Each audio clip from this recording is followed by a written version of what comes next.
Assalamualaikum warahmatullahi wabarakatuh. Alhamdulillahi wa kafa wa salamun ala ibadihi alladhina istafa, amma ba'd.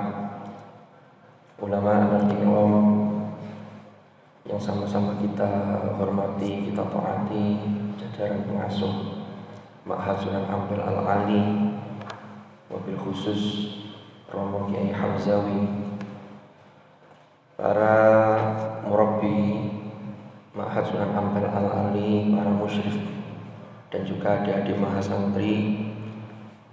Alhamdulillahirabbil alamin, pada pagi hari ini kita dapat melaksanakan salah satu aktivitas kita, yaitu sholat subuh berjamaah, kemudian membaca al-wirdul latif, dan hari Selasa ini kita lanjutkan dengan al-irsyadat.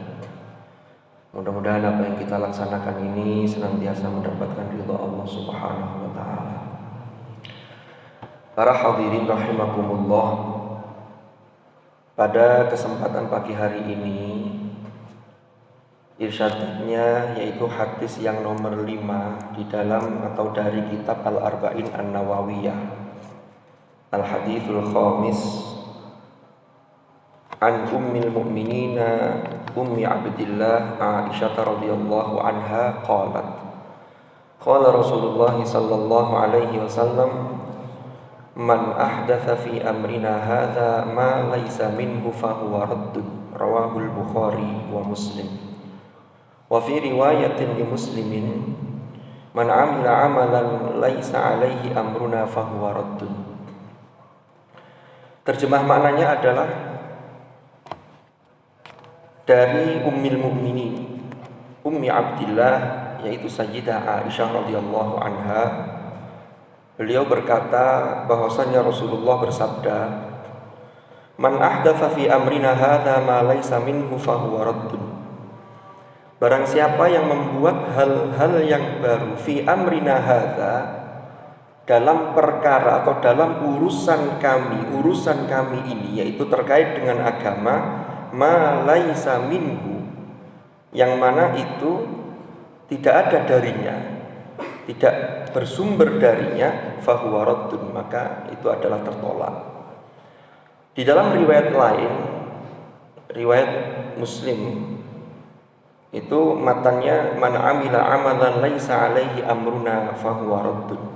Barang siapa melakukan satu amal yang laisa alaihi, laisa kang ora ono alaihi ing atase amal opo amruna fahuwa raddun.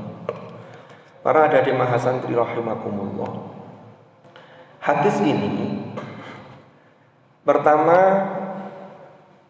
ini awalnya yang terkait dengan man ahdatsa fi amrina hadza ma laysa minhu fahuwa raddun.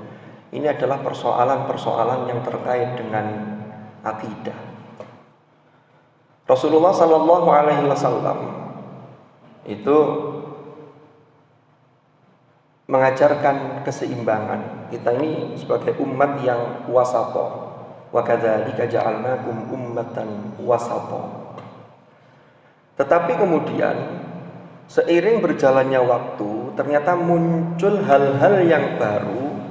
Di antaranya kalau kita baca sejarah, itu muncul seperti aliran-aliran yang disebut dengan Qadariyah, Jabariyah, Qadariyah, yang kemudian di dalamnya termasuk ada Mu'tazilah, yang itu mengatakan bahwa posisi akal itu di atas wahyu.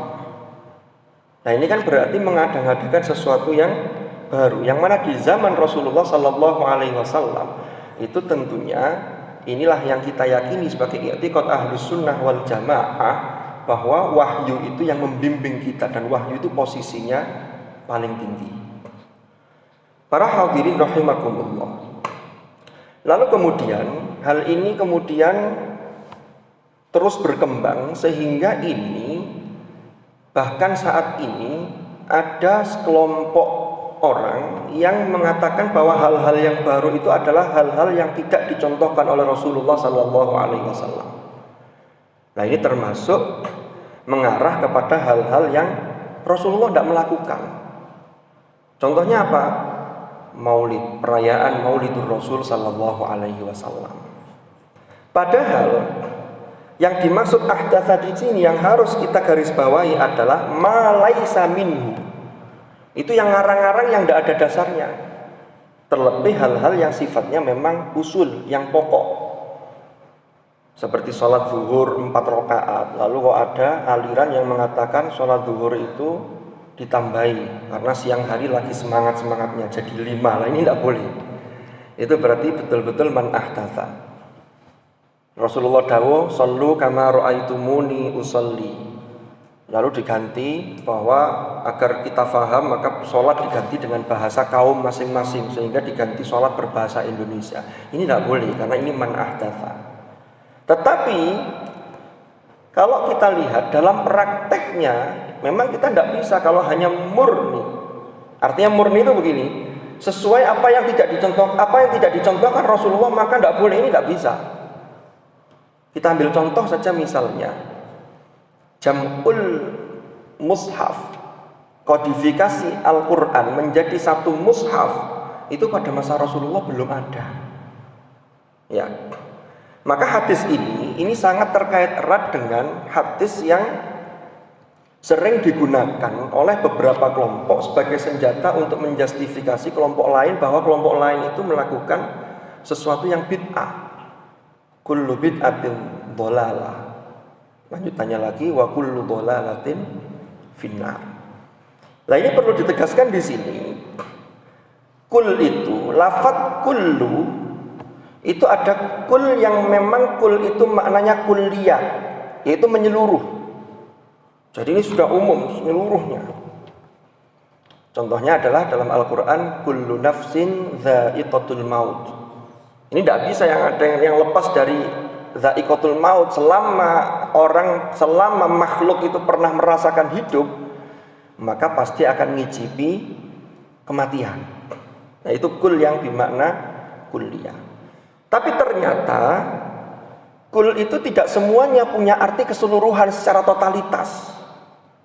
Ada kul itu yang maknanya adalah yang sekelompok, majmu'. Contohnya apa? Dalam Al-Quran ada ayatnya, ada. Yaitu ketika ungkapan Nabi Khidir alaihi salam ketika menjelaskan kepada Nabiullah Musa tentang perahu, yang perahu itu dilubangi oleh Nabi Khidir. Lalu menjadi pertanyaan bagi Musa alaihi salam. Nabi Khidir menjelaskan, ammas safinatu fakanat limasakina ya'maluna fil bahri fa'aradtu an a'ibaha wa kana wara'ahum malikun ya'khudhu kulla safinatin ghasba.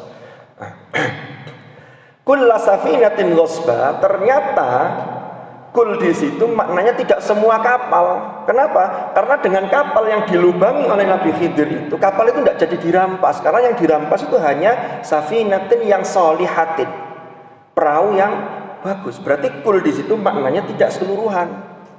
Itu. Ada ayat lain di dalam surah Al-Ahqaf, tudammiru kulla syai'in bi amri rabbiha. Ketika kaumnya Nabi Hud alaihi salam itu dihancurkan dengan angin yang begitu dahsyat memporak-porandakan, sehingga digambarkan tudammiru kulla syai'in, itu menghancurkan segala sesuatu. Ternyata ada yang tidak hancur. Siapa? Nabi Hud, orang-orang beriman, tidak dimusnahkan. Sehingga kul di situ maknanya bukan kulliyah. Nah, inilah sehingga kalau kita itu memahami bahwa kullu bid'ah itu adalah sesuatu yang kreasi-kreasi yang baru yang memang zaman Rasulullah itu belum ada, tetapi tidak semua bid'ah itu mesti dhalalah, karena tidak semua lafadz kul itu maknanya kulliyah. Ini yang harus kita pahami. Sementara kelompok yang mengatakan semua itu memahami seperti kullu nafsin dha'iqatul maut. Padahal faktanya, fakta sejarah mengatakan ilmu-ilmu yang ada di dalam agama Islam, kalau kalian belajar ilmu alat, ada ilmu nahwi was sorfi, itu masa Rasulullah belum ada. Ya, itu inspirasinya dari mana? Dari Al-Quran. Kemudian para ulama yang digagas, yang dipelopori pertama kali oleh Abul Aswad ad-Du'ali, itu mulai pemantik berkembangnya ilmu-ilmu bahasa Arab itu ya dari Al-Quran. Mulai ketika diberikan tanda baca yang dalam bentuk yang sangat sederhana tapi pelopor, yaitu Abul Aswad Ad-Du'ali, tanda baca pada Al-Quran. Lalu berkembang. Nah ini kalau kita saklek, kita memahami bahwa ini tidak ada zaman Rasulullah. Nah terus gimana? Padahal mempelajari ilmu alat itu sangat penting, termasuk untuk menjaga agar kita tidak salah dalam berbahasa Arab, khususnya dalam membaca Al-Quran. Ada ilmu tajwid. Ilmu tajwid juga begitu. Dulu zaman Rasulullah itu mboten wonten, tidak ada. Kalau sahabat-sahabat itu ditanya, umpama kayak sampean ujian kemarin taklim itu ya, ditanya matsilah itu panjangnya berapa? Panjangnya berapa itu rumusannya itu dari ulama, tapi ngambil dari sumbernya itu dari qiraat. Kan ngoten. Jadi Qur'annya sudah ada lalu dirumuskan. Ini secara dirayatan.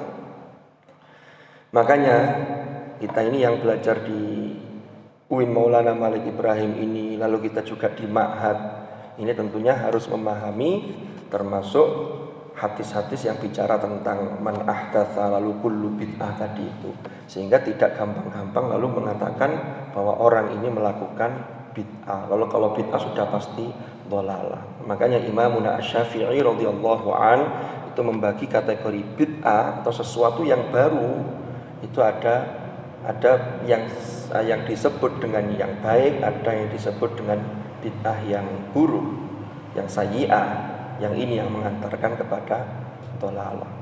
Belum lagi nanti yang lain-lain seperti sistem pembelajaran, lalu kemudian sistem klasikal di kelas. Ini dulu ya tidak ada. Lalu SKS.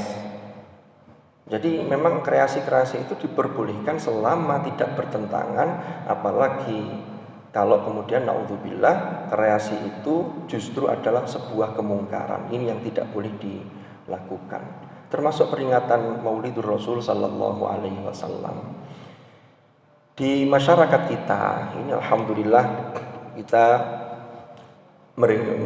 seringkali memang memperingati Maulidur Rasul Sallallahu Alaihi Wasallam. Tapi saya pernah dengar ceramahnya Kiai Haji Faiz Syukron Ma'mun, putra Kiai Syukron Ma'mun di pesantren Darul Rahman di Jakarta itu. Di Arab Saudi itu melarang peringatan perayaan Maulidur Rasul Sallallahu Alaihi Wasallam. Tapi faktanya untuk raja itu ada perayaan Maulid.